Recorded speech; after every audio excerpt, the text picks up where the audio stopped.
நட்சத்திரங்கிறது சனியினுடைய நட்சத்திரம். அப்போ சனி திசையில இவங்க பிறந்திருப்பாங்க. சனி, புதன், கேது, சுக்கிரன், சூரியன் இப்படிங்கிற திசையெல்லாம் விசாக நட்சத்திரம் அனுச நட்சத்திரக்காரங்க மீட் பண்ணி விருச்சிக ராசி அனுச நட்சத்திரம் மீட் பண்ணி.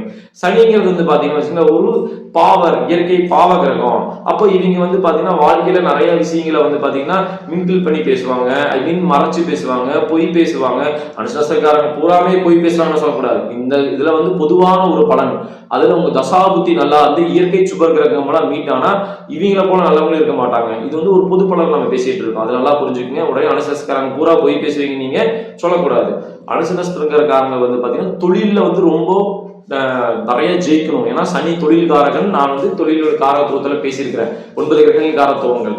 அதை நீங்க இந்த வீடியோ தெரியலன்னா அந்த கிரகங்களின் காரத்துவத்துல பார்த்துட்டு வாங்க, உங்களுக்கு ஒவ்வொரு கிரகங்களின் காரத்துவம் புரியும். தொழில் சம்பந்தமான விஷயங்களும் அவங்களோட உடல் தேக ஆரோக்கிய சம்பந்தமான விஷயங்களும் விருச்சிக ராசி அனுசரிச்சிருக்காங்க. ரொம்ப முன்னேற்றமா பார்த்து அதை பத்தின திங்கிங் அதிகமா இருக்கும்.